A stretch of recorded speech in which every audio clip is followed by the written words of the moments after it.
Hello friends, welcome to M2M classes. दोस्तों, आज UPPCS GS का प्रैक्टिस सेट नंबर आज 4 देखेंगे। 3 इससे पहले हो चुके हैं और अगर आपने वो नहीं देखे हैं तो प्लेलिस्ट में जा कर के देख सकते हैं। और चैनल को अब आप सब्सक्राइब कर लो और सभी को अच्छे से समझने की कोशिश करो मेरे साथ। देखो, पहला क्वेश्चन है इसमें, निम्नलिखित में से कौन एक कारण बौद्ध धर्म में प्रसार में सहायक नहीं है। इन चारों में आपको ये देखना है कि जो बौद्ध धर्म के प्रसार के लिए देखा जाए तो इन चारों में कौन सा कारण है जो उसमें सहायक नहीं है। पहला है इसमें, उपदेश और ग्रंथों के लिए पाली भाषा को अपनाना क्या बौद्ध धर्म के प्रसार में सहायक हो सकता है। उपदेश और ग्रंथों के लिए पाली भाषा को अपनाना, देखो आप किसी भाषा को किसी के प्रसार के लिए अपनाओगे तो वो तो प्रसार होगा ही, यानी उसमें जानकारी मिलेगी तो ज़्यादा प्रसार होगा। तो पहला तो इसका कारण हो जाएगा। दूसरा है इसमें, लोकतांत्रिक और अनुशासित संघ होना चाहिए, तो ये भी फायदेमंद होगा। जाति और अन्य भेदभाव की अस्वीकृति, यानी जाति और अन्य भेदभाव जहाँ नहीं होगा तो वो तो पॉजिटिव वे में जाएगा, तो ये तो फायदेमंद होगा ही। चौथा है इसमें, हीनयान और महायान में बौद्ध धर्म का विभाजन। देखो, किसी संस्था में किसी कार्य में अगर आप विभाजन करोगे तो विभाजन तो सभी के लिए हानिकारक होता है, तो इससे तो नुकसान ही होगा धर्म को, तो फायदा तो कुछ भी नहीं होगा। तो इसका जवाब यही हो जाएगा, ऑप्शन डी। यही पूछा है कि कौन सा कारण प्रसार में, यानी व्यापक रूप से देखा जाए तो बौद्ध धर्म के प्रसार में फायदेमंद नहीं होगा, तो ऑप्शन डी इसका आंसर हो जाएगा, हीनयान और महायान में बौद्ध धर्म का विभाजन। देखो, हीनयान और महायान में बौद्ध धर्म के विभाजन ने बौद्ध धर्म के प्रसार को कम कर दिया है, ना कि बढ़ाया है। बौद्ध धर्म के प्रसार के प्रमुख कारण इस प्रकार हैं आपके सामने, उपदेश और ग्रंथों के लिए पाली भाषा को अपनाना, लोकतांत्रिक और अनुशासित संघ होना, जाति और अन्य भेदभाव की अस्वीकृति, कई समकालीन राजाओं द्वारा शाही संरक्षण, स्वयं के ऊपर किसी भी अधिकार का उन्मूलन और स्वयं का सुधार करना। ये महत्वपूर्ण हो जाता है, जब व्यक्ति अपना सुधार करता है तो सभी का सुधार, यानी सामाजिक रूप से सुधार हो ही जाता है। नेक्स्ट देखो, युकाटन स्टेट किन दो देशों को जोड़ता है। युकाटन चैनल किन दो देशों के मध्य है, मैक्सिको और क्यूबा, इटली और एल्बेनिया, पापुआ न्यू गिनी और ऑस्ट्रेलिया, इंडोनेशिया और मलेशिया। तो देखो, युकाटन चैनल जो है ये काफ़ी फेमस है, ये मैक्सिको और क्यूबा को जोड़ता है। युकाटन जल संधि जो है मैक्सिको और क्यूबा को जोड़ती है। इसमें और डिटेल से समझो कि जल संधि मैक्सिको और क्यूबा के बीच एक जलडमरू मध्य है। युकाटन के जलडमरू मध्य को युकाटन चैनल के नाम से भी जाना जाता है। युकाटन चैनल कैरिबियन सागर के युकाटन बेसिन को मैक्सिको की खाड़ी से जोड़ता है। देखो, ये मैक्सिको और क्यूबा के बीच है और ये कैरिबियन सागर का एक युकाटन बेसिन है, उसको मैक्सिको की खाड़ी से जोड़ता है। क्यूबा के तट के पास अपने सबसे गहरे बिंदु पर यह सिर्फ 200 किलोमीटर चौड़ा है और लगभग 2800 मीटर गहरा है। और यह क्यूबा में केप सैन एंटोनियो और मैक्सिको में केप कैटोचो के बीच 217 किलोमीटर की दूरी पर है। जल संधि ने क्यूबा को मैक्सिको के युकाटन प्रायद्वीप से अलग किया है। अब देखो, मलक्का जलडमरू मध्य इंडोनेशिया और मलेशिया को अलग करता है। ये भी इम्पोर्टेंट है, स्टार लगा लेना कि मलक्का जो जलडमरू मध्य है इंडोनेशिया और मलेशिया के मध्य है। टॉरस जल संधि भी पूछी जाती है, ये न्यू गिनी और ऑस्ट्रेलिया के मेलेशियन द्वीप के बीच है। किसके? टॉरस जो जल संधि है न्यू गिनी और ऑस्ट्रेलिया के मेलेशियन द्वीप के बीच है। और देखो, ओट्रांटो की जलडमरू मध्य जो है, ओट्रांटो जो है ये एड्रियन सोन को इयोनियन सागर से जोड़ती है। किससे? एड्रियन सोन को इयोनियन सागर से जोड़ती है ओट्रांटो। नेक्स्ट क्वेश्चन देखो, उष्ण कटिबंधीय पूर्वी प्रशांत महासागर के ऊपर समुद्र की सतह के तापमान में अनियमित आवधिक भिन्नता को क्या कहा जाता है। उष्ण कटिबंधीय पूर्वी प्रशांत महासागर के ऊपर समुद्र की सतह के तापमान में अनियमित आवधिक भिन्नता को क्या कहा जाता है।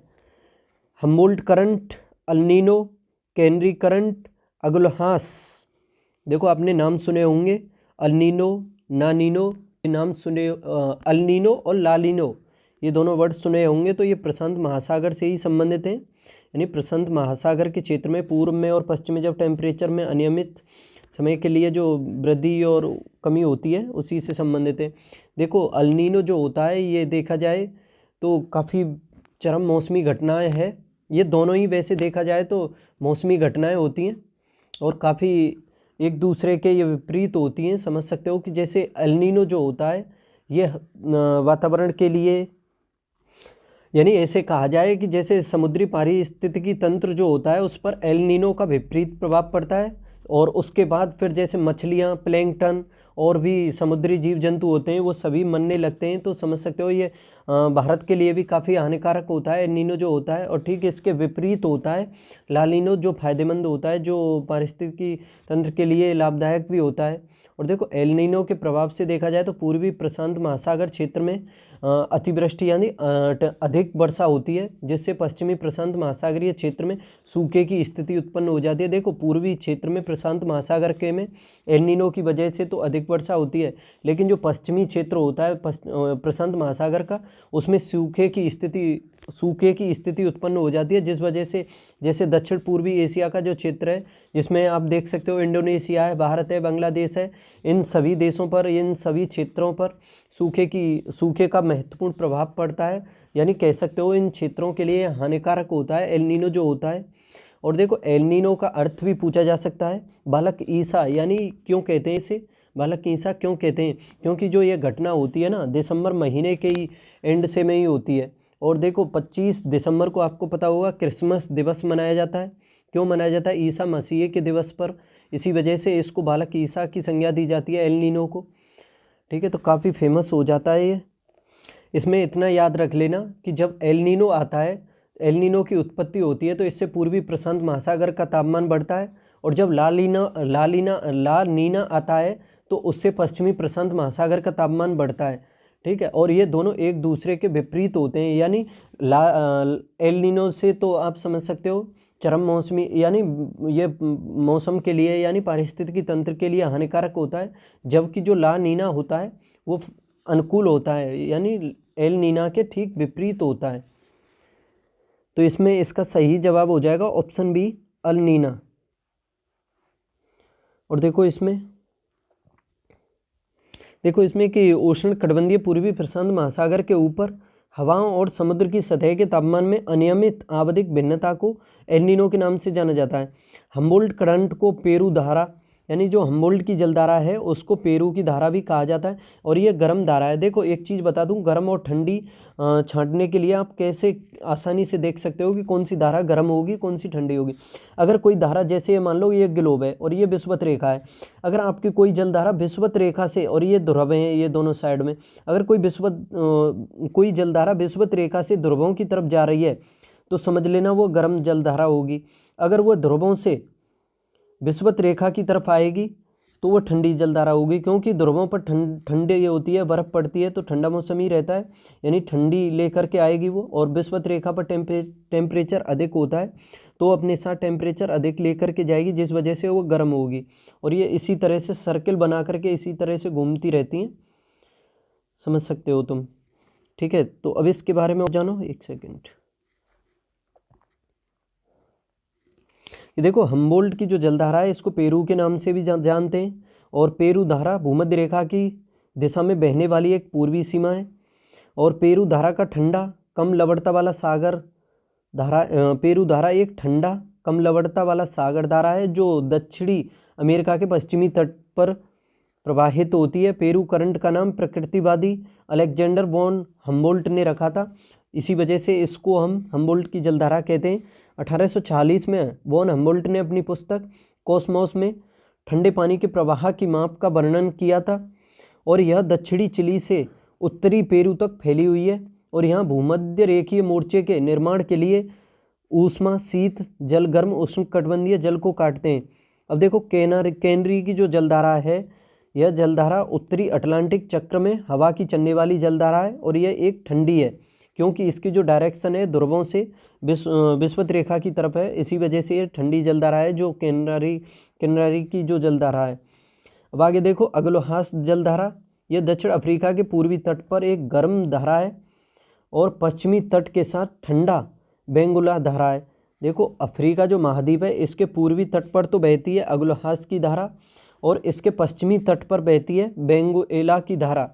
और इसमें देखा जाए तो वेनेजुएला की जो धारा है ये तो ठंडी धारा है, और अग्लोहास की जो धारा है ये गर्म जल धारा है।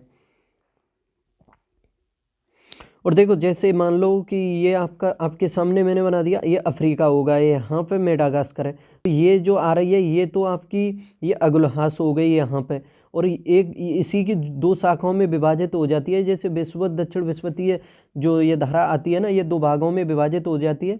एक तो अफ्रीका के समांतर ध्रुवों की तरफ जाती है, तो ये तो अग्लोहास हो जाती है, और ये जो मेडागास्कर के समांतर चलती है ये मेडागास्कर है, ये भी गर्म है, दोनों ही गर्म है। और जो ये वेनेजुएला की है ये इस तरफ चलती है, ये ठंडी है। ठीक है, समझ सकते हो आप। नेक्स्ट देखो, भारत में सर्वोच्च न्यायालय और उच्च न्यायालय के न्यायाधीशों की नियुक्ति कौन करता है? भारत में सर्वोच्च न्यायालय और उच्च न्यायालय के न्यायाधीशों की नियुक्ति कौन करता है? भारत के मुख्य न्यायाधीश, राष्ट्रपति, प्रधानमंत्री, कानून मंत्री।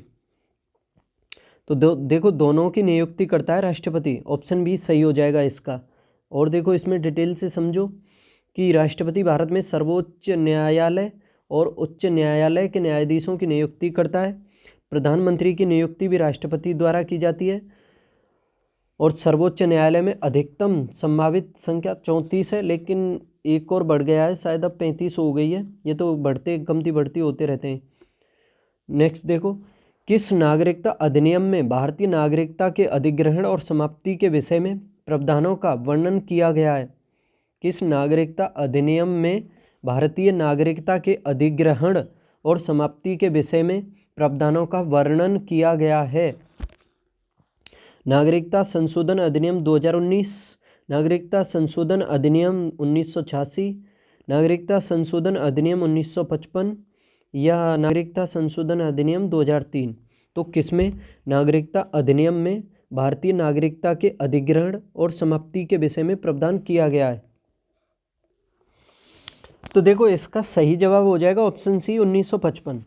आपने पढ़ा होगा नागरिकता अधिनियम 1955 के बारे में, इसमें प्रावधान किया गया है भारतीय नागरिकता के बारे में। और देखो इसमें 5 नागरिकता प्राप्त करने के तो 5 तरीके हैं, और नागरिकता त्यागने के इसमें 3 तरीकों के बारे में उल्लेख किया गया है। यानी नागरिकता 5 तरीके से प्राप्त कर सकते हो और त्याग 3 तरह से सकते हो। जैसे आपने देखा होगा इसमें कई बार संशोधन भी हुए हैं। 1986 में हुआ है संशोधन, 1992 में हुआ है, 2003 में भी हुआ है, इसमें 2005 में भी हुआ है, और 2015 में और 2019 में भी संशोधन हुआ है।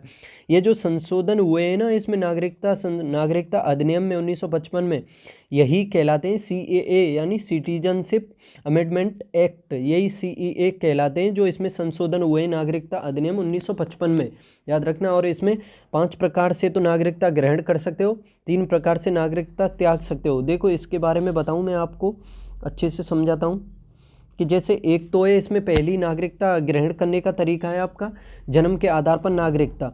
दूसरा है इसमें आपका वंश परंपरा के आधार पर नागरिकता ग्रहण करना। तीसरा है इसमें पंजीकरण। एक सेकंड, देखो पहला तो है इसमें जन्म के आधार पर, ठीक है। दूसरा है इसमें वंश परंपरा के आधार पर ग्रहण कर सकते हो। तीसरा है इसमें पंजीकरण से नागरिकता। बताने को तो इसमें डिटेल से काफ़ी है, लेकिन इतना समझ लो। और चौथा है इसमें देशीयकरण से नागरिकता ग्रहण करने का तरीका। और पांचवा हो जाएगा आपका अर्जित भूभाग से, यानी समझ सकते हो कि अर्जित भूभाग से नागरिकता ग्रहण कर सकते हो। और ये जो अर्जित भूभाग से नागरिकता होगी आपकी, ये तत्काल प्रभाव से जैसे ही भारत में शामिल होंगे हो जाएगी। और देखो निलंबन के तरीके भी हैं आपके 3। जैसे एक तो आप स्वतः ही नागरिकता त्याग सकते हो, कभी भी इस्तीफा दे सकते हो, ठीक है। इस्तीफा या दूसरे देश की नागरिकता ग्रहण कर लो तो भी आपका निलंबन हो जाएगा। दूसरा तरीका ये हो गया। तीसरा फिर नागरिकता से वंचित किया भी जा सकता है। इसमें देखो जो नागरिकता से आपको वंचित किया जाएगा उसमें जैसे आप पागल या दिवालिया हो जाएं तो भी नागरिकता आपकी समाप्त हो सकती है।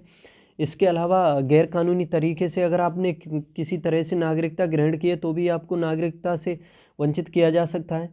यदि आप देशद्रोही हैं तो भी, संविधान की अगर अवमानना करते हैं तो भी आपकी नागरिकता छीनी जा सकती है। तो समझ सकते हो आप जो नागरिकता अधिनियम है 1955 का, इसमें प्रावधान किया गया है नागरिकता ग्रहण करने के 5 तरीके का और त्यागने के 3 तरीके का। नेक्स्ट देखो, विश्व मौसम विज्ञान संगठन यानी WMO का मुख्यालय कहाँ पर है? विश्व मौसम विज्ञान संगठन।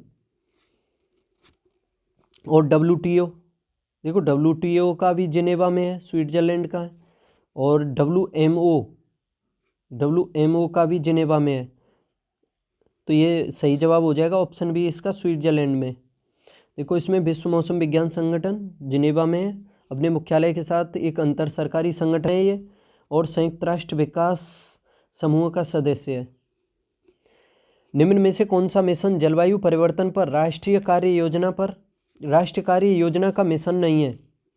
निम्न में से कौन सा मिशन जलवायु परिवर्तन पर राष्ट्रीय कार्य योजना का उप मिशन नहीं है? उप मिशन कौन सा मिशन जलवायु परिवर्तन पर राष्ट्रीय कार्य योजना का उप मिशन रही है? नहीं है। ऊर्जा दक्षता के लिए राष्ट्रीय मिशन, राष्ट्रीय सौर मिशन, कृषि सतत विकास के लिए राष्ट्रीय मिशन, नेशनल क्लीन एयर प्रोग्राम। देखो जलवायु परिवर्तन पर जो राष्ट्रीय कार्य योजना का उप मिशनों में देखा जाए तो उसमें कुल 8 हैं, ठीक है। उसमें देखो इसमें पहला है ऊर्जा दक्षता के लिए राष्ट्रीय मिशन, ये भी है। राष्ट्रीय सौर ऊर्जा मिशन जो है ये भी है, और कृषि के सतत विकास के लिए राष्ट्रीय मिशन ये है। लेकिन ये जो ऑप्शन डी में दिया हुआ है नेशनल क्लीन एयर प्रोग्राम, ये नहीं है इसमें, तो जवाब यही हो जाएगा। देखो और इसमें कि जलवायु परिवर्तन पर राष्ट्रीय कार्य योजना ये 30 जून 2008 को शुरू की गई थी, याद रखना। NAPCC कब शुरू की गई थी? 30 जून 2008 को। और NCPCC ऐसे उपायों की पहचान करता है जो जलवायु परिवर्तन को प्रभावी ढंग से संबोधित करने के लिए सह-लाभ अर्जित करते हुए विकास के उद्देश्यों को बढ़ावा देते हैं। और देखो NAPCC के अंतर्गत 8 उप मिशन है। इसमें देखो एक है आपका राष्ट्रीय सौर मिशन, दूसरा है इसमें ऊर्जा दक्षता के लिए राष्ट्रीय मिशन, सतत आवास के लिए राष्ट्रीय मिशन। देखो ये इंपॉर्टेंट हैं काफ़ी, इन सभी को आप नोट कर सकते हो, पूछे जा सकते हैं, ठीक है। राष्ट्रीय सौर मिशन, ऊर्जा दक्षता के लिए राष्ट्रीय मिशन, सतत आवास के लिए राष्ट्रीय मिशन, राष्ट्रीय जल मिशन, और आपका हिमालयी पारिस्थितिकी तंत्र को बढ़ावा रखने के लिए राष्ट्रीय मिशन, ग्रीन इंडिया के लिए राष्ट्रीय मिशन, सतत कृषि के लिए राष्ट्रीय मिशन, और 8वां है जलवायु परिवर्तन के लिए रणनीतिक ज्ञान पर राष्ट्रीय मिशन, ठीक है। तो नेक्स्ट देखो सुपोषण यानी यूट्रोफिकेशन के संबंध में निम्नलिखित में से कौन सा या से कथन सही है? सुपोषण, देखो काफ़ी अच्छा क्वेश्चन है ये। सुपोषण यानी यूट्रोफिकेशन के संबंध में निम्नलिखित में से कौन सा कथन सही है, ये देखना है। एनवायरमेंट इकोलॉजी का महत्वपूर्ण क्वेश्चन है। पहला है इसमें यह जल में घुलित ऑक्सीजन को कम कर देता है, तो सही है पहला। दूसरा इसमें यह जल निकाय के पोषक तत्व संवर्धन की घटना है, तो दोनों ही सही हैं इसमें। तो देखो सुपोषण में आपको पता होगा इसमें पोषक जो तत्व होते हैं उनमें काफ़ी अधिक मात्रा में वृद्धि हो जाती है, और जब पोषक तत्वों की देखा जाए इसमें जब अधिकता हो जाती है तो इसमें शैवाल जो हैं तीव्र गति से वृद्धि करते हैं। जो शैवाल होते हैं वो काफ़ी तीव्र गति से इसमें पोषक तत्वों की अधिकता होने से तीव्र गति से इसमें वृद्धि करते हैं, जिस वजह से देखा जाए तो जो समुद्री जीव और जो जलीय पौधे होते हैं उन तक सूर्य का प्रकाश नहीं पहुंच पाता है, जिस वजह से उनकी मृत्यु होने लगती है। यानी कह सकते हो ये काफ़ी हानिकारक ही होता है सुपोषण जो होता है। इसके बाद जब ये मर जाते हैं यानी सड़े गले और जो जैविक पदार्थ हो जाते हैं तो उनका फिर सूक्ष्म जीवों के द्वारा अपघटन होता है, जिससे फिर उसमें पानी में ऑक्सीजन की कमी हो जाती है। और देखा जाए तो उसके बाद फिर जलीय जीवों का नाश भी होने लगता है जब ऑक्सीजन की कमी हो जाती है, यानी मरने लगते हैं, सड़ने गलने लगते हैं, और फिर अप्रिय जो गंध भी होती हैं उसमें गंध भी निकलती रहती हैं। और समझ सकते हो यह जो घटना होती है, और इसके बाद ये जो जल हो जाता है ये मनुष्य के प्रयोग के लिए नहीं रहता है, यानी समझ सकते हो काफ़ी प्रदूषित हो जाता है। और इसमें जो जैसे देखो जैसे ये जो घटना होती है इसमें पादप जो प्लवक होते हैं और शैवाल जो होते हैं इसमें अचानक जो वृद्धि होती है ना, उससे इसका रंग यानी पानी का इसमें रंग परिवर्तित हो जाता है। यानी कह सकते हो जो जैसे इसमें पादप प्लवक और जो शैवाल होते हैं उनकी तीव्र गति से और अचानक रूप से वृद्धि जो होती है उसकी वजह से पानी का रंग भी परिवर्तित हो जाता है। जब इसमें ये पानी का रंग परिवर्तित हो जाता है तो उस घटना को हम कहते हैं वाटर ब्लूम, या फिर इसको हम एल्गन ब्लूम भी कह सकते हैं। और ठीक है, जब ये पौधे जो होते हैं फिर इसमें वाटर ब्लूम एल्गन ब्लूम में देखा जाए तो पानी में जो पौधे होते हैं तो ये एक कुछ विषाक्त जो तत्व होता है वो छोड़ते हैं। और जिसके कारण देखो तो इसमें काफ़ी मछलियों की मृत्यु भी होने लगती है। और समझ सकते हो ये जो संपूर्ण घटना होती है जल संकाय में, जो ये संपूर्ण घटना होती है यानी पोषक तत्वों की वृद्धि की, इसी को हम सुपोषण कहते हैं, तो काफ़ी महत्वपूर्ण हो जाती है। इसमें ऑक्सीजन की कमी हो जाती है और इसमें देखा जाए तो जो जलीय जीव पौधे जो होते हैं, जब पोषक तत्वों की वजह से इसमें शैवालों की वृद्धि होती है तो उन तक प्रकाश नहीं पहुंच पाता है, जिस वजह से उनकी मृत्यु होने लगती है। और महत्वपूर्ण पॉइंट ये है इसमें कि इसमें ऑक्सीजन की कमी हो जाती है। तो समझ सकते हो ये दोनों ही घटनाएं इससे सूटेबल हैं, तो आंसर इसका यही हो जाएगा, ऑप्शन सी। तो ये तो सब कुछ मैंने बता ही दिया। निम्नलिखित में से कौन सदिश राशि नहीं है? सदिश जिस राशि को व्यक्त करने के लिए दिशा की आवश्यकता होती है उसे सदिश राशि कहते हैं। और एक पॉइंट और याद कर लो, सदिश के लिए बता रहा हूँ मैं आपको, अगर किसी राशि के नाम में वा लग जाए वा, तो 95% केसों में वो सदिश राशि ही होगी, याद रखना। जिसमें वा का इस्तेमाल हो जाए, जैसे विस्थापन, वेग, बल, ये सभी राशियाँ सदिश राशियाँ होती हैं और सदिश राशियों को व्यक्त करने के लिए दिशा की आवश्यकता होती है। और अदिश जिनको दिशा की आवश्यकता नहीं होती है, यानी अ नेगेटिव वर्ड हो गया, अ बिना दिशा के, ठीक है। तो इसमें कौन सा है जो सदिश राशि है? सदिश राशि नहीं है तो ये ऑप्शन डी हो गया। इसमें आयतन जो है ये अदिश राशि है। देखो इसमें एक अदिश राशि को भौतिक मात्रा के रूप में परिभाषित किया जाता है जिसमें दोनों दिशाओं के साथ साथ परिणाम भी होता है। और सदिश राशि के उदाहरण देखें, रेखीय गति, त्वरण, विस्थापन, गति, कोणीय वेग, बल, विद्युत वेग और ध्रुवीकरण, ये सभी सदिश राशियां हैं। और जो इसमें ये आयतन दिया हुआ है ये अदिश राशि है। नेक्स्ट देखो, वराहमिहिर की कृति पंच सिद्धांतिका संबंधित है। किससे संबंधित है? जो वराहमिहिर हुए हैं उनके द्वारा जो पंच सिद्धांतिका लिखी गई वो किससे संबंधित है? भारत का भौगोलिक क्षेत्र, खगोलीय प्रणाली, मनोगत और रहस्यवाद, सामाजिक जीवन के सिद्धांत। भारत का भौगोलिक क्षेत्र, खगोलीय प्रणाली, मनोगत और रहस्यवाद, सामाजिक जीवन के सिद्धांत।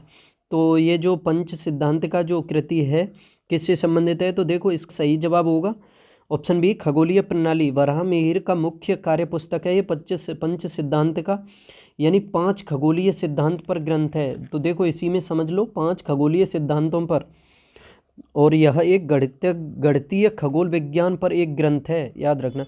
देखो ये जो वराहमिहिर हुए थे, जैसे चंद्रगुप्त द्वितीय जो हुए उनके नवरत्नों में थे, नवरत्नों में से एक थे ये। जैसे नवरत्न हुए थे उनके अमर सिंह थे, और एक धन्वंतरी थे जो प्रसिद्ध चिकित्सक थे धन्वंतरी। महाकवि कालिदास भी थे, वो नाटककार और एक कवि थे, चंद्रगुप्त द्वितीय के नवरत्नों में ही थे। हरिसेन लेखक और दरबारी कवि हुए हैं चंद्रगुप्त द्वितीय के, हरिसेन।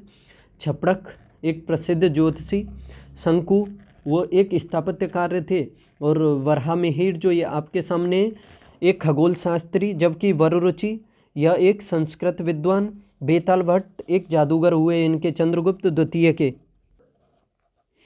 नेक्स्ट देखो, अब धर्मट का युद्ध निम्न में से किसके बीच लड़ा गया? धर्मट का युद्ध मोहम्मद गौरी तथा जयचंद, बाबर तथा अफगान, औरंगजेब तथा दारा शिकोह, अहमद शाह दुर्रानी तथा मराठा।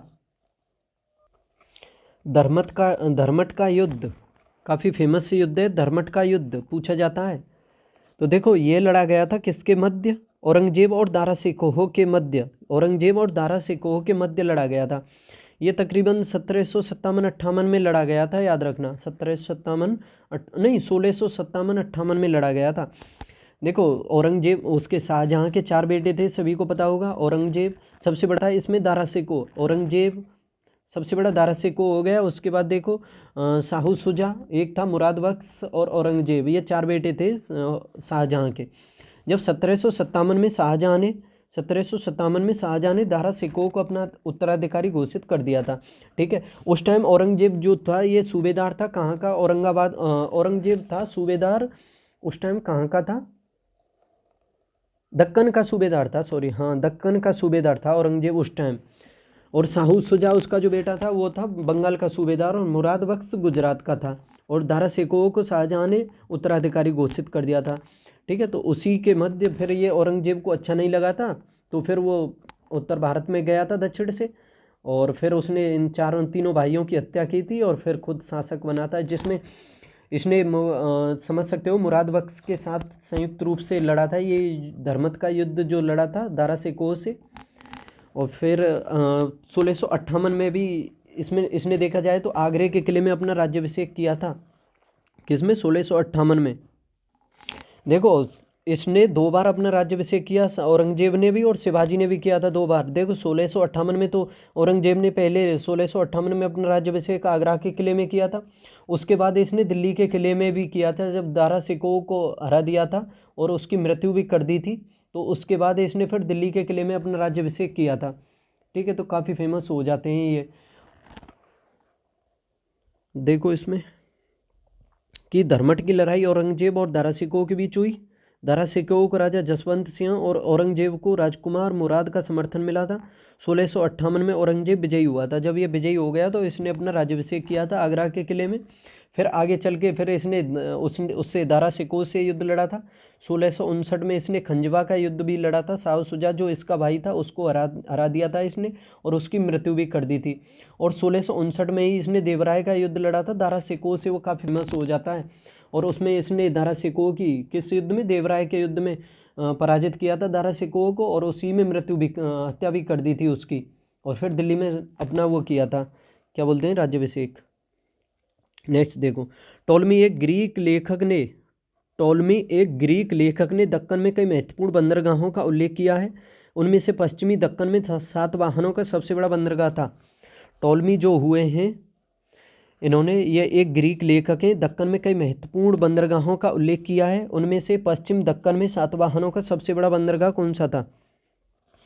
तो देखो सातवाहनों का प्रसिद्ध जो बंदरगाह था दक्षिण में देखा जाए तो ये कल्याणी था। कौन सा था? कल्याणी। वशिष्ठपुत्र ये हैं वशिष्ठपुत्र पुलमावी ने सातवाहन शक्ति को कृष्णा नदी के मुहाने तक बढ़ाया था। उन्होंने कई सिक्के जारी किए जिन पर जहाज़ों की छवियां भी अंकित की थीं। और उनका सबसे बड़ा बंदरगाह दक्षिण पश्चिम में बंदरगाह जो था पश्चिमी दक्कन का कल्याणी बंदरगाह था। ठीक है, और देखो इसमें टॉलमी के बारे में बात हुई है तो टॉलमी के बारे में बता दूं, टॉलमी के द्वारा ही एक पुस्तक है लिखता हूँ एक सेकंड, जियोग्राफी ये पुस्तक लिखी गई थी टॉलमी के द्वारा। इसके अलावा देखो आर्यभट्ट के द्वारा आर्यभट्टियम भी लिखी गई थी। अल-बरूनी ने लिखा था भारत का भूगोल, जिसको हम कहते हैं किताबुल हिंद पूछी जाती है। और स्ट्रैबो भी है। देखो स्ट्रैबो और टॉलमी इनमें कंफ्यूज मत होना, टॉलमी ने द जियोग्राफी लिखी और स्ट्रैबो ने लिखी थी जियोग्राफिका, पूछी जाती है ये। ठीक है, और देखो एक और हैं आपके अलेक्जेंडर वॉन हम्बोल्ट, वो भी पूछे जाते हैं। कॉस्मोस लिखी थी। कॉस्मोस कहाँ की स्पेस एजेंसी है? रोसकॉस्मोस वो यूएसएसआर की है, रूस की। पृथ्वी की उत्पत्ति से संबंधित निम्न में से किस सिद्धांत को ब्रह्मांड के विस्तार की परिकल्पना कहा जाता है? पृथ्वी की उत्पत्ति से संबंधित निम्न में से किस सिद्धांत को ब्रह्मांड के विस्तार की परिकल्पना कहा जाता है? Nebular theory, big bang theory, ज्वार की परिकल्पना, सुपरनोवा। तो देखो इसका सही जवाब होगा ऑप्शन बी। काफ़ी महत्वपूर्ण है ये सिद्धांत जो है बिग बैंग थ्योरी। और देखो इसमें बिग बैंग थ्योरी महाविस्फोट कह सकते हो इसे, इसको ब्रह्मांड के विस्तार की परिकल्पना भी कहा जाता है। एडविन हब्बल ने 1920 में इस सिद्धांत को प्रतिपादित किया था। किसने? Edwin Hubble. और इस बात का साक्ष्य दिया कि ब्रह्मांड का विस्तार हो रहा है। जैसे जैसे समय बीतता गया आकाशगंगाएं और आगे बढ़ती जाती हैं। जैसे जैसे समय बीतता है आकाशगंगाएं और आगे बढ़ती जाती हैं। बिग बैंग थ्योरी इस विषय की अग्रणी व्याख्या करती है कि ब्रह्मांड की शुरुआत कैसे हुई। यह एक छोटी विलक्षणता के साथ शुरू हुआ और फिर अगले 13.8 बिलियन से अधिक वर्षों में बढ़कर ब्रह्मांड में फैल गया। बिग बैंग थ्योरी के बारे में बहुत सी जानकारी गणितीय सूत्र और संरचनाओं पर आधारित है।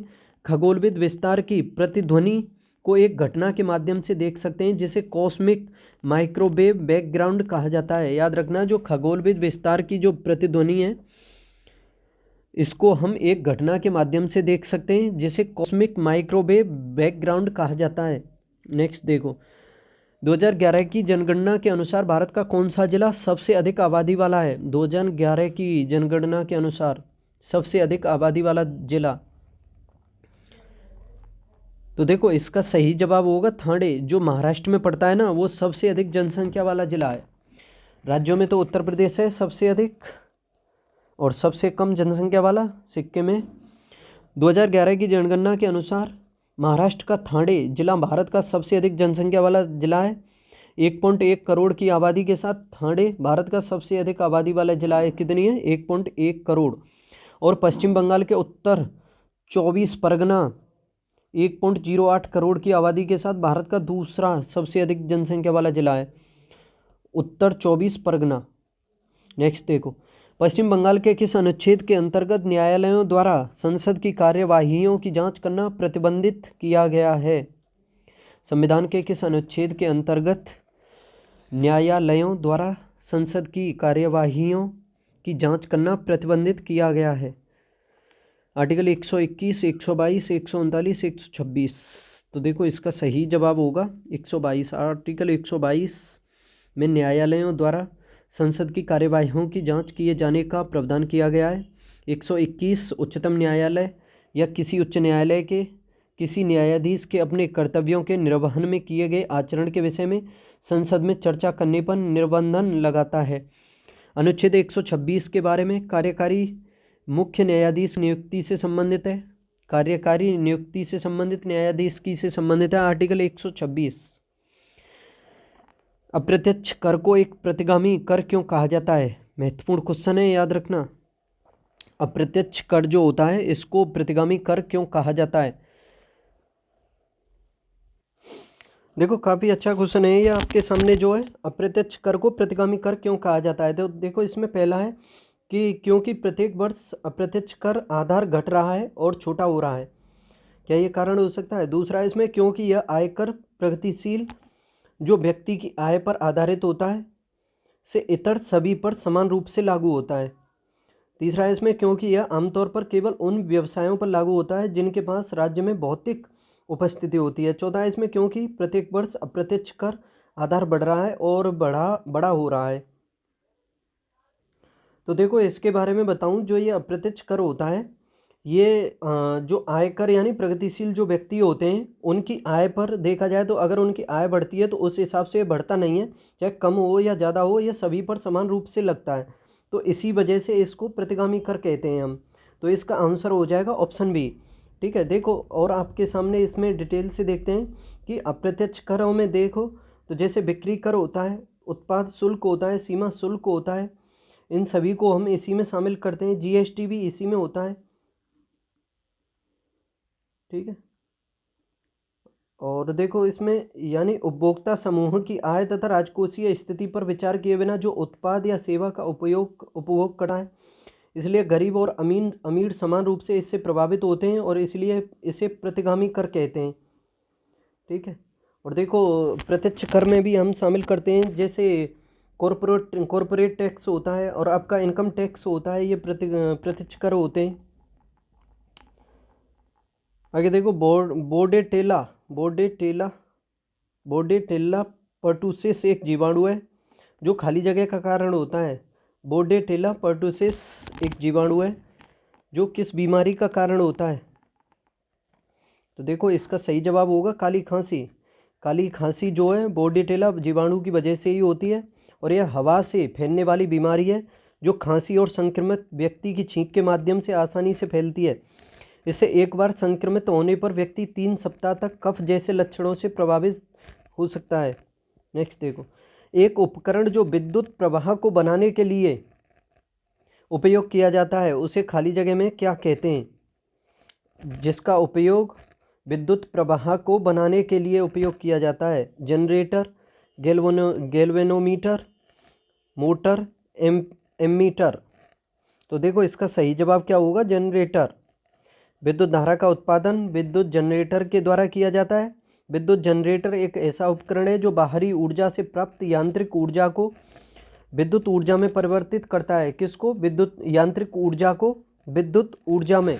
तो ये जनरेटर यानी डायनेमो कह सकते हो इसे, इसी का प्रयोग करते हैं।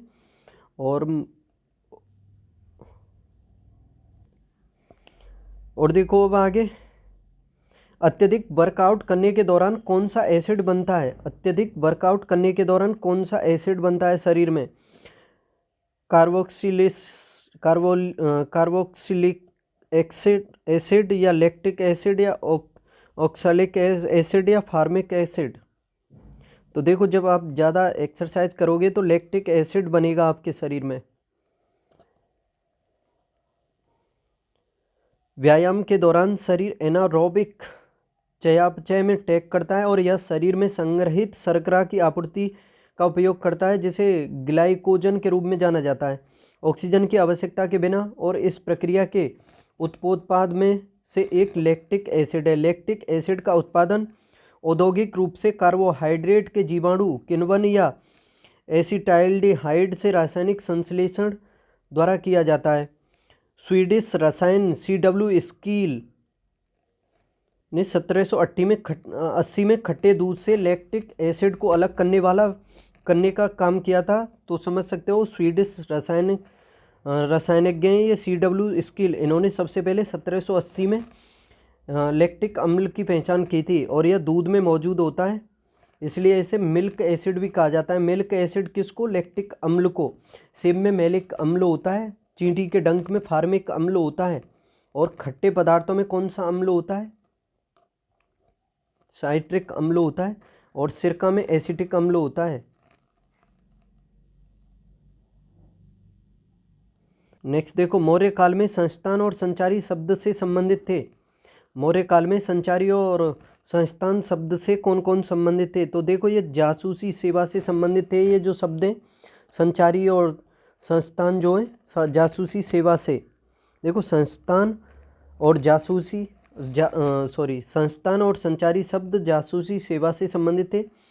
संस्थान को स्थिर जासूसों के लिए संदर्भित किया जाता था। ये जो संस्थान होता था ये तो संबंधित था स्थिर जासूसों से, जबकि ये जो संचारी शब्द हुआ करता था ये उन जासूसों को संदर्भित करता था जो एक स्थान से दूसरे स्थान पर जाते थे और जानकारी एकत्रित करते थे। देखो, संस्थान जो होता है वो तो स्थिर ही होता है, तो इस वजह से समझ सकते हो कि जो स्थिर जासूस होते थे वो संस्थान से संबंधित, जो संचारी यानी एक स्थान से दूसरे स्थान को जो संचार किया जाता है उसी से समझ सकते हो कि ये संचारी जो शब्द था ये एक स्थान से दूसरे स्थान पर जाने वाले जासूसों से संबंधित था। और गूढ़ पुरुष गुप्तचर या गुप्त एजेंट हुआ करते थे, गूढ़ पुरुष। और वहीं महिला एजेंट भी थी जिन्हें विषकन्या कहा जाता था। महिला एजेंटों को क्या कहा जाता था? विषकन्या। सामंत शब्द को अक्सर भारत के मध्ययुगीन इतिहास में किसके संदर्भ में देखा जाता है? ये जो शब्द है सामंत, इसको मध्ययुगीन इतिहास में किसके संदर्भ में देखा जाता है? क्या ये बड़े जमींदारों के, राजाओं के, रईसों के, कलाकारों के? तो देखो, इसका सही जवाब क्या होगा? ऑप्शन ए, जमींदारों के संदर्भ में देखा जाता था। ये ऑप्शन ए जो है जमींदारों के संबंध में सामंत शब्द को। 7वीं शताब्दी के दौरान भारतीय उपमहाद्वीप के विभिन्न क्षेत्रों में बड़े जमींदार थे, उनकी पहचान सामंतों के रूप में की गई। वे अपने राजाओं के लिए उपहार लाते थे, उनके दरबार में उपस्थित होते थे और उन्हें सैन्य सहायता भी देते थे।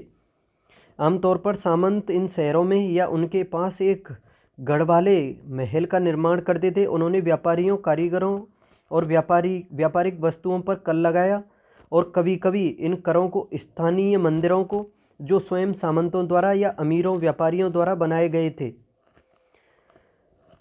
लेटलम कैनियन भारत के किस राज्य में स्थित है? महत्वपूर्ण है, स्टार लगा लो।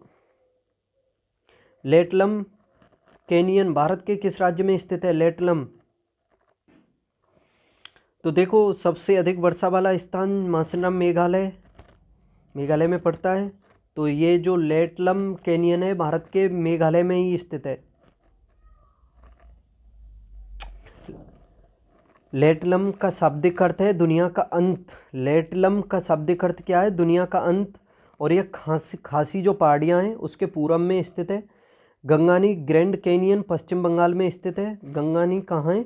गंगानी ग्रैंड कैनियन जो है पश्चिम बंगाल में स्थित है। और स्पीति घाटी हिमाचल प्रदेश में स्थित है। पापी हिल्स कैनियन आंध्र प्रदेश में स्थित है। स्पीति घाटी हिमाचल प्रदेश में, पापी हिल्स कैनियन आंध्र प्रदेश में। और संदान घाटी महाराष्ट्र में स्थित है। देखो दोबारा, स्पीति घाटी हिमाचल प्रदेश में, पापी हिल्स कैनियन आंध्र प्रदेश में, संदान घाटी महाराष्ट्र में।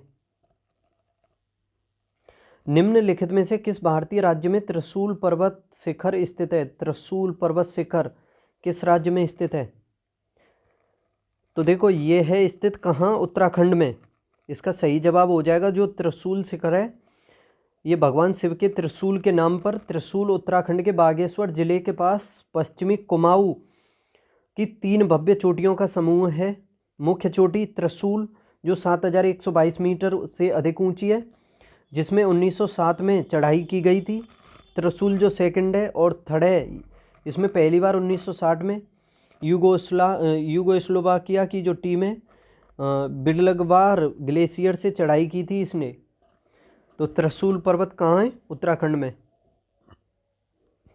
निम्नलिखित में से किस अधिनियम में भारत में पहली बार द्विसदनीय व्यवस्था और प्रत्यक्ष चुनाव लागू किए गए थे? द्विसदनीय व्यवस्था जो आज भी है और प्रत्यक्ष चुनाव। तो देखो इसका सही जवाब हो जाएगा ऑप्शन बी 1919 भारत शासन अधिनियम। कौन सा? द्विसदनीय व्यवस्था भारत में पहली बार लागू की गई थी भारत शासन अधिनियम 1919 के द्वारा, और इसी के द्वारा प्रत्यक्ष चुनाव भी लागू किए गए थे। और देखो इसमें यह भी प्रावधान था कि वायसराय की कार्यकारी परिषद कमांडर इन चीफ के अलावा अन्य के 6 सदस्यों में से 3 सदस्य भारतीय होंगे। इस अधिनियम के द्वारा लोक लेखा आयोग की स्थापना का भी प्रावधान किया गया। काफ़ी महत्वपूर्ण हो जाता है ये। और देखो 1919 के ही द्वारा जो भारत का राज्य सचिव और उसकी जो परिषद हुआ करती थी उसके और वेतन और भत्ते जो हैं पहले भारत से दिए जाते थे, और इसी 1919 के तहत ये प्रावधान किया गया कि अब ब्रिटेन से दिए जाएंगे। काफ़ी महत्वपूर्ण हो जाता है। इसमें फिर देखा जाए तो जो राज्य सचिव होता था उसको सलाह देने के लिए एक नया पद बनाया गया था उच्च आयुक्त का, वो 1919 के तहत ही बनाया गया था, और इसी में पहली बार महिलाओं को वोट देने का अधिकार भी दिया गया था। ठीक है, प्रत्यक्ष निर्वाचन की शुरुआत तो 1919 से ही हुई थी, लेकिन इसमें महिलाओं को वोट करने का अधिकार भी पहली बार इसी में दिया गया था। और प्रांतों में द्वैत शासन भी 1919 से स्टार्ट हुआ था, जो 1935 से अंत हुआ था, जिसके तहत केंद्र में लगाया गया था 1935 के तहत। ठीक है, तो महत्वपूर्ण हो जाता है। और इसी के तहत एक पॉइंट और याद कर लो कि केंद्रीय बजट को राज्य बजट से अलग भी किया गया था इसी के तहत। और लोक सेवा आयोग का गठन तो मैंने बता ही दिया, तो महत्वपूर्ण हो जाता है ये। अब देखो इसमें कि संविधान के अनुच्छेद 21 के अंतर्गत निम्नलिखित में से कथन का चयन करना है जो गलत कथन है। यह नागरिकों के लिए उपलब्ध है, जो आर्टिकल 21 है, क्या नागरिकों के लिए उपलब्ध है? यह गैर नागरिकों के लिए उपलब्ध नहीं है। देखो एक चीज़ देखो, ये गैर नागरिकों के लिए उपलब्ध नहीं है और नागरिकों के लिए उपलब्ध है, तो आंसर तो इनमें से ही होगा ना। एक ना ही कर रहा है, मना कर रहा है इसकी, और एक हाँ कर रहा है, और बाकी पढ़ो या ना पढ़ो वो बात अलग है, लेकिन आंसर इन दोनों में से होगा, इतना कन्फर्म हो गया। और इसे कानून द्वारा स्थापित प्रक्रिया द्वारा छीना जा सकता है। और अनुच्छेद 21 मनमानी विधायी कार्यवाही के खिलाफ उपलब्ध है। तो देखो यह नागरिकों के लिए उपलब्ध है। देखो इसमें पहले तो ये बता दूं कि विदेशियों को अधिकार कौन से दिए गए। नागरिकों को तो सभी अधिकार मिलेंगे ही, लेकिन उसके अलावा विदेशियों को कौन से आर्टिकल हैं विदेशियों से संबंधित हैं? आर्टिकल 14 है, 14 के बाद आपका 20 है, 14 के बाद देखो 20, 21, 22, 23, 24, 25, 26, 27, 28। एक 14 याद कर लो, फिर 20 करो डायरेक्ट। 20 से 28 तक विदेशियों को दिए गए। और ये टोटली वैसे तो भारत के नागरिकों को तो सभी दिए हुए हैं, लेकिन विदेशियों के लिए। तो देखो इसमें यह नागरिकों के लिए उपलब्ध है, ये तो सही है इसमें। ठीक है, यह दूसरा है, इसमें यह गैर नागरिकों के लिए उपलब्ध नहीं है, लेकिन मैंने अभी बताया 14 है और 20 से लेकर 28 तक, तो ये तो दोनों के लिए है, तो यही गलत हो जाएगा इसका ऑप्शन बी। नेक्स्ट देखो, औद्योगिक उत्पादन सूचकांक में कितने क्षेत्र शामिल हैं? औद्योगिक उत्पादन सूचकांक में 2 क्षेत्र, 4, 8, 9। औद्योगिक उत्पादन सूचकांक में देखो, औद्योगिक उत्पादन सूचकांक में सभी को पता होगा इसके बारे में, तो 8 क्षेत्र शामिल हैं। कितने? 8। और देखो इसमें डिटेल से समझते हैं कि औद्योगिक उत्पादन सूचकांक यानी IIP CSO द्वारा प्रकाशित किया जाता है। पॉइंट है ये, CSO द्वारा ये प्रकाशित किया जाता है, याद रखना। केंद्रीय सांख्यिकी कार्यालय यानी CSO सांख्यिकी और कार्यक्रम कार्यान्वयन मंत्रालय के अंतर्गत आता है। CSO और NSSO को अब राष्ट्रीय सांख्यिकी कार्यालय में विलय कर दिया गया, यानी ये NSO बन गया है अब, क्या NSO। और IIP के लिए वर्तमान में आधार वर्ष 2011-12 है और यह हमारी अर्थव्यवस्था के मुख्य 8 क्षेत्रों को शामिल करता है। जो 8 क्षेत्र हैं आपके सामने, वो सभी आपके सामने हैं। औद्योगिक उत्पादन सूचकांक में जो 8 क्षेत्र शामिल किए जाते हैं वो ये 8 हैं। स्क्रीनशॉट ले सकते हो और इन्हें अच्छे से समझ सकते हो।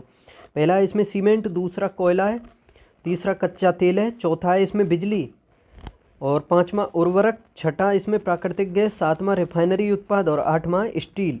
दोबारा देख लो, सीमेंट, कोयला, कच्चा तेल, बिजली, उर्वरक, प्राकृतिक गैस, रिफाइनरी उत्पाद और स्टील। एक बार और, सीमेंट, कोयला, कच्चा तेल, बिजली, उर्वरक, प्राकृतिक गैस, रिफाइनरी उत्पाद और स्टील, ये 8 क्षेत्र हैं इसमें। निम्नलिखित में से कौन सा भारत में प्राकृतिक रूप से पाया जाता है? प्राकृतिक रूप से, देखो अच्छा पॉइंट है, ये तो क्वेश्चन आपने पढ़ा होगा। चीता कहीं मिल जाए तो वो तो भारत में पाया नहीं जाता है। 1952 में ही ये विलुप्त घोषित कर दिया गया था भारत में, तो पहला काट दो। बाकी अब ऑप्शन देखो, एलिमिनेट करने की कोशिश करो, जिसमें एक दिखे उसको काट दो। तो देखो इसमें पहला ये कट गया, दूसरा भी कट गया, सभी तो होंगे ही नहीं, बचे 2-3, तो जवाब तो इसका यही हो जाएगा, ऑप्शन सी। ठीक है, और देखो ये ऑप्शन भी देख लो, उड़न गिलहरी ये भी पाई जाती है प्राकृतिक रूप से, हिम तेंदुआ पाया जाता है, गोल्डन लायन टेमरिन ये भी नहीं पाया जाता है, तो 2-3 पाए जाते हैं।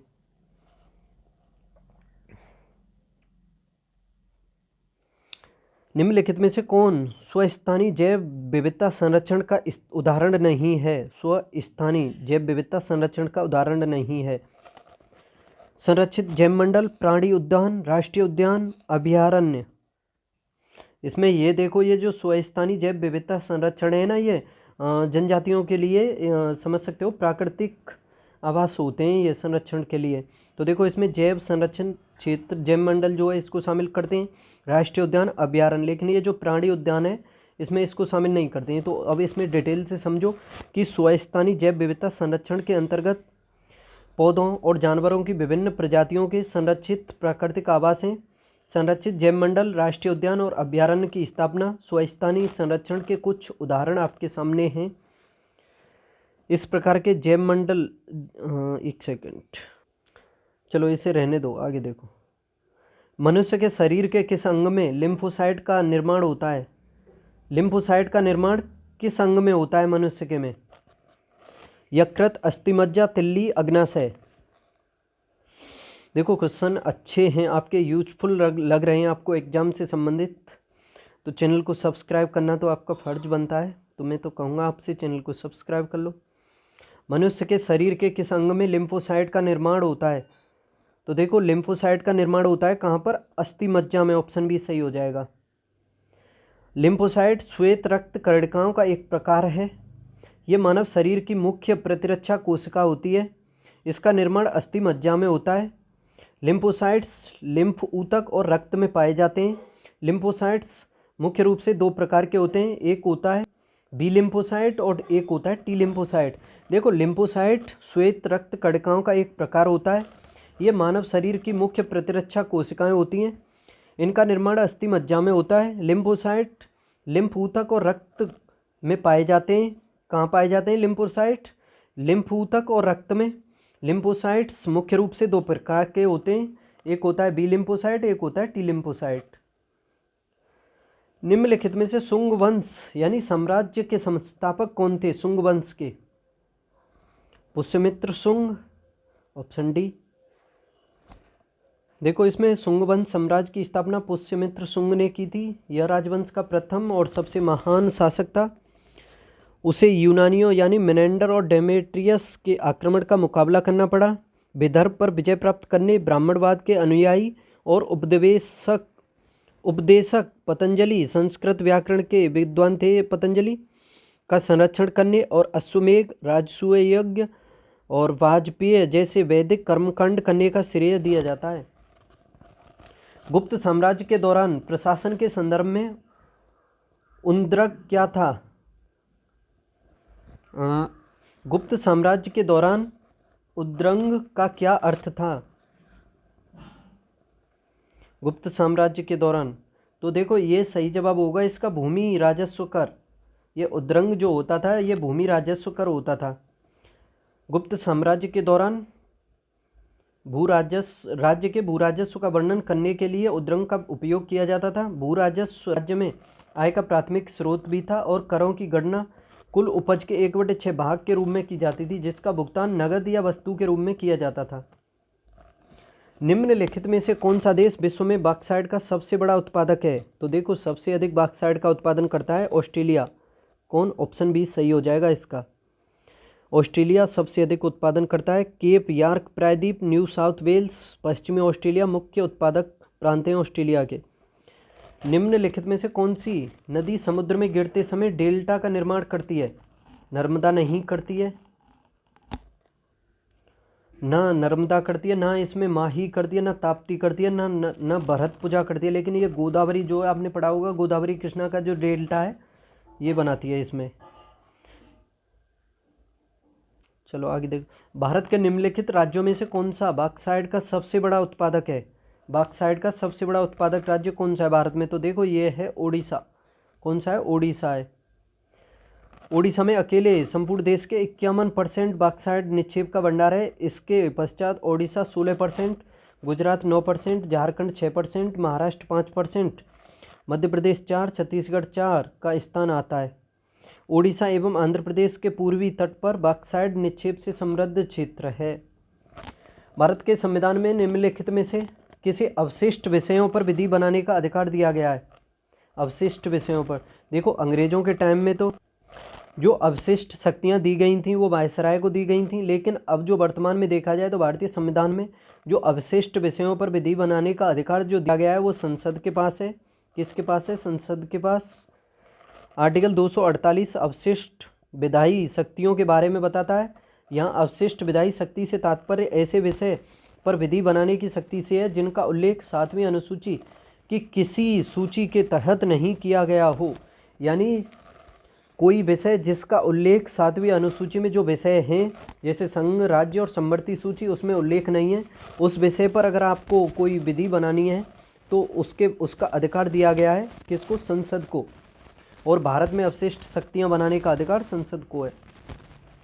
भारत के कृषि क्षेत्र में आमतौर पर किस प्रकार की बेरोजगारी पाई जाती है? कृषि क्षेत्र में तो देखो कृषि क्षेत्र में महत्वपूर्ण जो बेरोजगारी है वो पाई जाती है प्रच्छन्न बेरोजगारी, यानी सीमांत उत्पादकता इसमें कम होती है और जो जन भागीदारी होती है वो इसमें अधिक होती है। जैसे कोई काम है 10 व्यक्तियों के करने का काम है, उसे 10 व्यक्ति कर सकते हैं, उस पर उनकी इनकम मान लो 100 रुपये होगी, 10 व्यक्तियों को 10 रुपये आएंगे बट में एक के में, लेकिन 10 की जगह पर आप अगर इसमें 100 व्यक्ति लगा दो, काम यही हो और रुपये भी 100 ही मिले, तो इसमें उत्पादकता यानी इनकम तो कम हो जाएगी ना। एक के हिस्से में एक काम आएगा, एक पैसा आएगा, 1 रुपया आएगा ओनली। तो समझ सकते हो, इसे कहते हैं हम प्रच्छन्न बेरोजगारी। प्रच्छन्न बेरोजगारी आमतौर पर भारत के कृषि क्षेत्र में पाई जाती है। प्रच्छन्न बेरोजगारी वह स्थिति है जिसमें लोग ऐसे स्थान पर काम करते हैं जहां अधिक लोगों की आवश्यकता नहीं होती है। इसे छिपी हुई बेरोजगारी के रूप में भी जाना जाता है। अब देखो इसमें क्या करना है आपको, ये तो चलो मिस्टेक हो गई। इंद्रावती राष्ट्रीय उद्यान कहाँ है? भारत के छत्तीसगढ़ में है, बीजापुर जिले में स्थित है और इसका निकटवर्ती इंद्रावती नदी की वजह से इसका नाम पड़ा है। और देखो पश्चिमी घाटों में 240 वर्ग किलोमीटर में फैला मोल्यम राष्ट्रीय उद्यान, ये कहाँ है? गोवा में पड़ता है मोल्यम राष्ट्रीय उद्यान। और देखो कालेसर राष्ट्रीय उद्यान, ये भी फेमस है। कालेसर राष्ट्रीय उद्यान ये कहाँ पड़ता है? ये हरियाणा में पड़ता है। कहाँ है कालेश्वर? हरियाणा में। बेतवा राष्ट्रीय उद्यान, बेतवा राष्ट्रीय उद्यान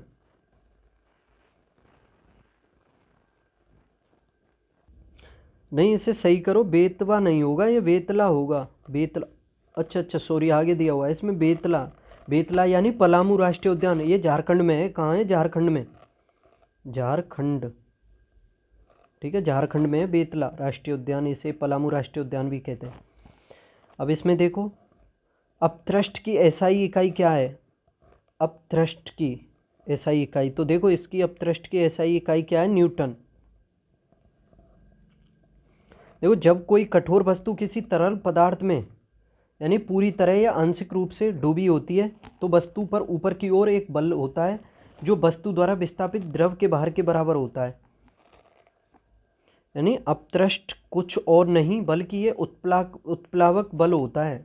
उत्प्लावक बल के बारे में समझ सकते हो, जब कोई कठोर वस्तु किसी तरल पदार्थ में पूरी तरह या आंशिक रूप से जब डूबी रहती है तो उस वस्तु पर ऊपर की ओर एक बल लगता है, यानी वस्तु पर अंदर नीचे से ऊपर की ओर बल लगता है जो वस्तु द्वारा विस्थापित द्रव के भार के बराबर होता है, उसी को उत्प्लावक बल कहते हैं। और इसलिए एसआई इकाई इसकी क्या है, न्यूटन। टीएनटी एक उच्च विस्फोटक है। इसका तात्पर्य क्या है टीएनटी का, तो देखो टीएनटी को हम कहते हैं ट्राई नाइट्रो टालुइन।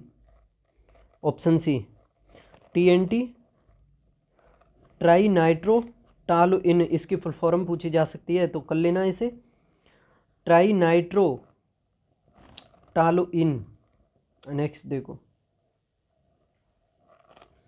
भारतीय स्वतंत्रता संग्राम के संदर्भ में बिपिन चंद्र पाल, अरविंद घोष, लाला लाजपत राय जैसे नेता किससे जुड़े हो सकते हैं। बिपिन चंद्र पाल, अरविंद घोष और लाला लाजपत राय। शांति दर्शन, धार्मिक पुनरुत्थानवादी दर्शन, युद्धकारी राष्ट्रीयवादी दर्शन।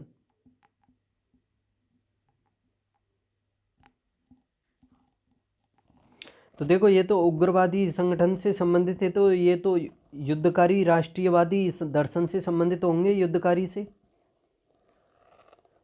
देखो इसमें कि भारतीय स्वतंत्रता संग्राम के संदर्भ में बिपिन चंद्र पाल, अरविंद घोष और लाला लाजपत राय जैसे नेता युद्धकारी राष्ट्रीयवादी दर्शन से जुड़े हो सकते हैं।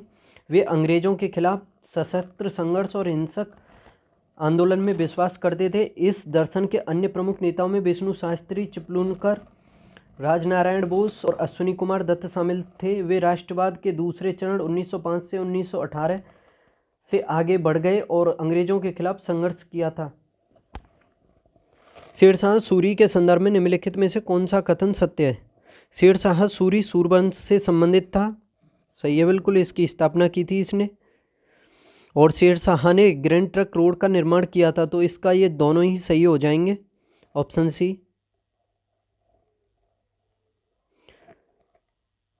और देखो उसने रुपया नामक सिक्का भी जारी किया था शेरशाह सूरी ने।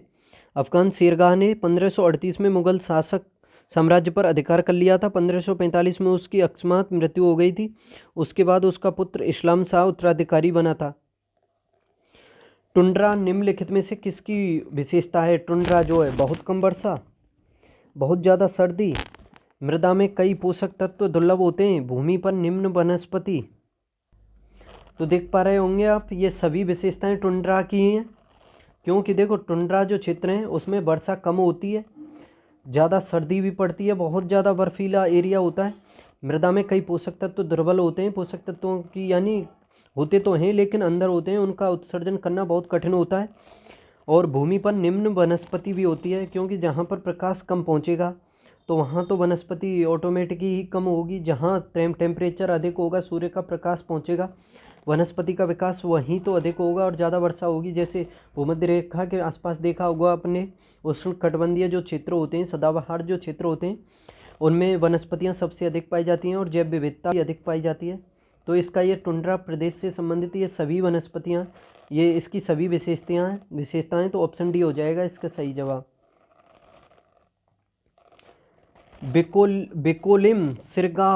बिकोलिम सिरगांव लौह अयस्क खदानें भारत के निम्नलिखित में से किस राज्यों में मिलती हैं।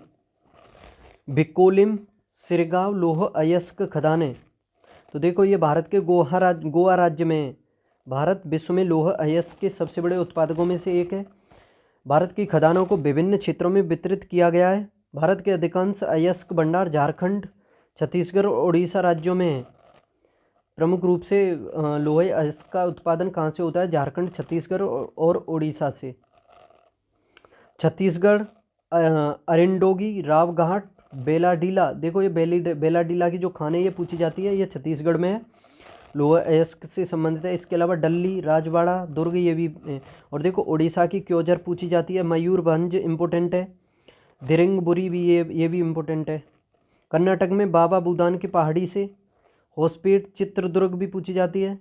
बेल्लारी भी पूछी जाती है। झारखंड में देखो सिंहभूमि जिले में देखा जाए तो नोआमुंडी, नोटाबुरु, पंसराबुरु, बुदाबुरु, गुओ, बारजामदा, मेघाहटाबुरु।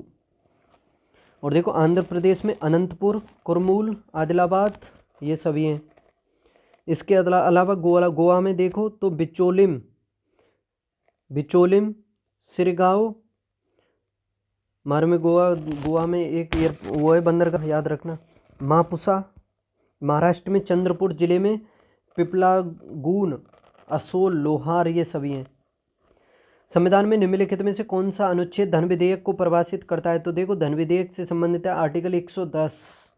आर्टिकल 110 धन विधेयक को इस प्रकार परिभाषित करता है कि एक धन विधेयक को धन विधेयक कहा जाता है यदि इसमें केवल कराधान, सरकार द्वारा धन उधार लेना, भारत के समेकित कोष से व्यय या प्राप्ति से संबंधित प्रावधान शामिल हों तो। देखो सभी धन विधेयक वित्त विधेयक होते हैं याद रखना, लेकिन सभी वित्त विधेयक धन विधेयक नहीं होते हैं, क्योंकि वित्त विधेयक में धन विधेयक के अलावा भी और भी विधेयक होते हैं।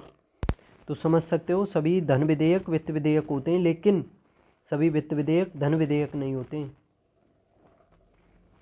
नेक्स्ट देखो, और देखो इसमें जिन विधेयकों में केवल ऐसे प्रावधान होते हैं जो इन मामलों के लिए आकस्मिक होते हैं उन्हें भी धन विधेयक माना जाएगा। धन विधेयक के मामलों में लोकसभा के पास विशेष अधिकार होता है याद रखना।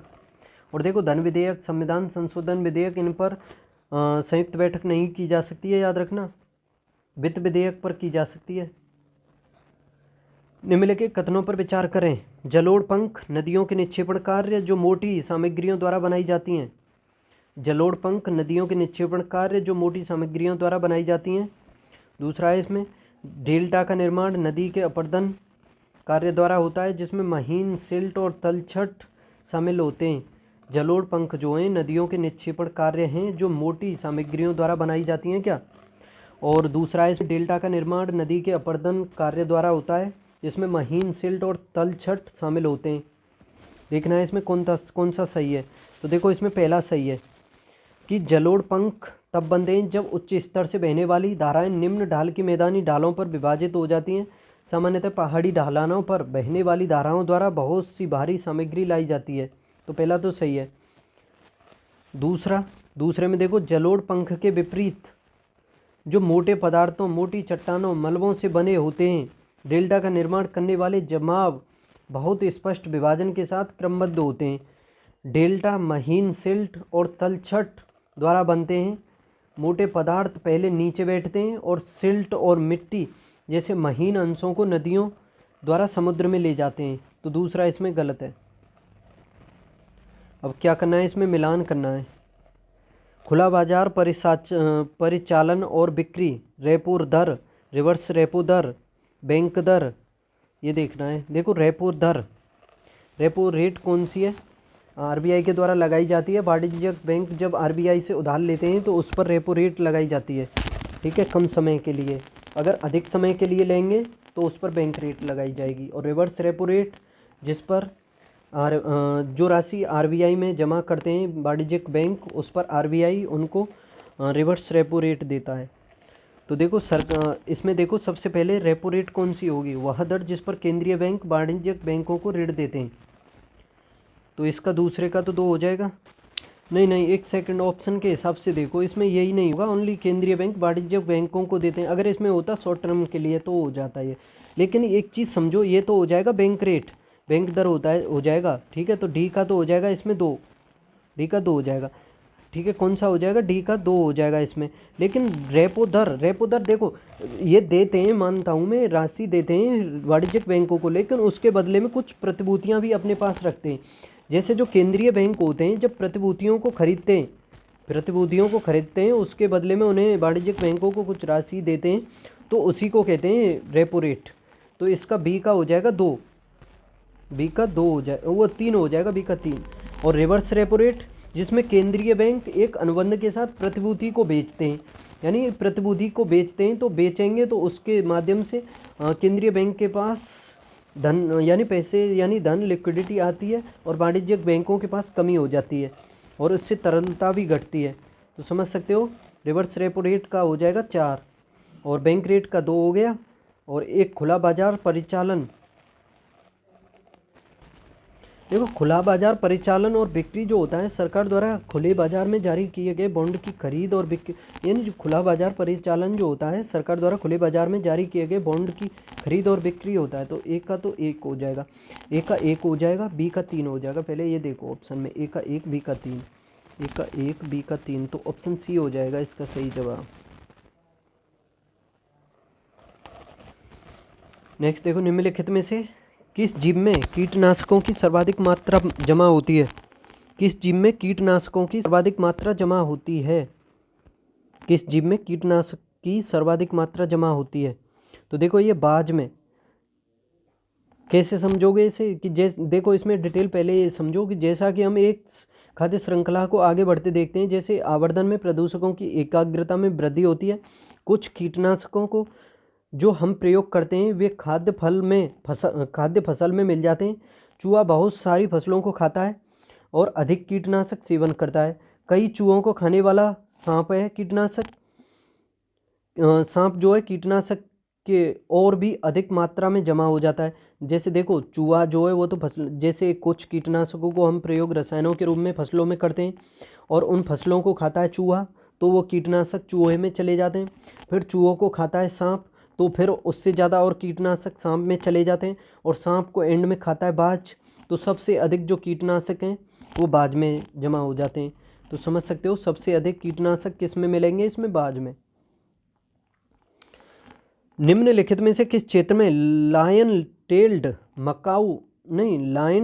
मकाक प्राकृतिक रूप से भारत में पाया जाता है?